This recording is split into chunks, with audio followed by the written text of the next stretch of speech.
Baru-baru ini, dua lembaga survei nasional merilis hasil survei terkait tingkat kepuasan publik atas kinerja pemerintahan pasangan Prabowo Gibran. Poltreking menyebut 74,9% publik Indonesia puas, sedangkan indikator politik Indonesia menyebut 79,9% masyarakat Indonesia menyatakan puas dengan kinerja Prabowo Gibran. Angka ini cukup tinggi dan cukup mengesankan. Namun, saya dibuat penasaran. Kalau memang hampir 80% rakyat Indonesia puas, lalu seperti apa kondisi real kehidupan mereka hari ini? Mari kita mulai dari data kemiskinan. Badan Pusat Statistik mencatat jumlah penduduk miskin Indonesia per September 2025 sebesar 8,25% atau sekitar 23,36 juta orang, turun sekitar 0,49 juta dibanding bulan Maret 2025. Tapi ada yang perlu kita baca lebih dalam. Pertama, garis kemiskinan yang dipakai BPS hanya sekitar Rp595.000 per orang per bulan, atau kurang dari Rp20.000 per hari.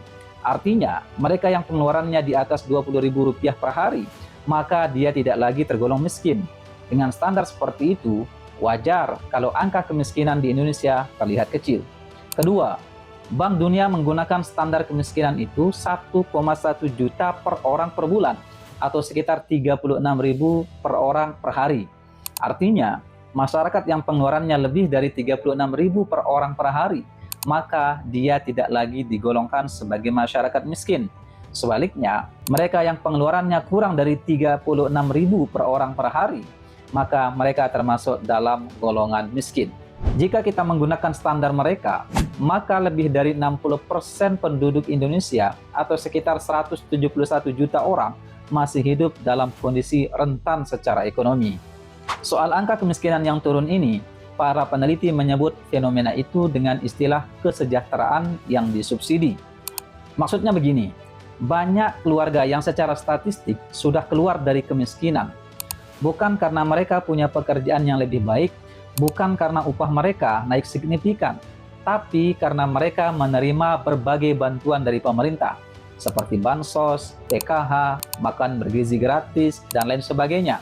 Begitu bantuan itu dikurangi atau dicabut, mereka bisa balik ke bawah garis kemiskinan dalam hitungan bulan. Berikutnya soal daya beli. Rata-rata upah buruh Indonesia per Agustus 2025 adalah Rp3,33 juta per bulan, naik sekitar 1,94% dari tahun sebelumnya. Kedengarannya ada kenaikan, tapi kenaikan upah itu di bawah laju inflasi kebutuhan dasar. Artinya secara real, meskipun uang yang diterima buruh angkanya kelihatan naik, tapi sesungguhnya nilainya makin turun. Ada satu data lagi yang jarang disebut, tapi menurut saya ini yang paling menggambarkan kondisi real masyarakat paling bawah saat ini. Sebanyak 59,4% pekerja Indonesia bekerja di sektor informal, lebih dari separuh angkatan kerja kita.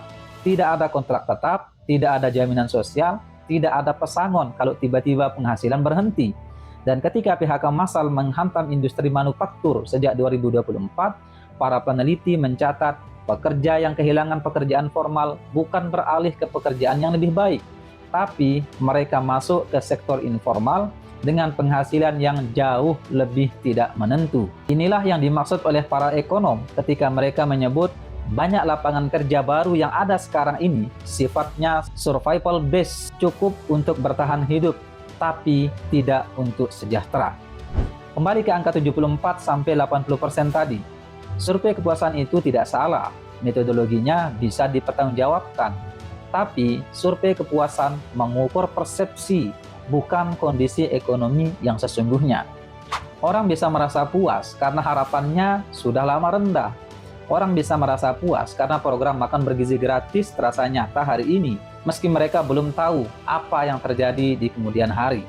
Dan itu sah, tapi tugas kita sebagai warga, sebagai pemilih, bukan hanya menerima angka yang disodorkan, tapi berani bertanya lebih dalam. Di balik angka yang terlihat bagus itu, siapa yang masih tertinggal? Karena sebuah pemerintahan yang baik bukan diukur dari seberapa indah grafiknya, melainkan dari seberapa nyata perbaikan itu dirasakan oleh orang yang paling susah sekalipun. Bagaimana menurut kalian?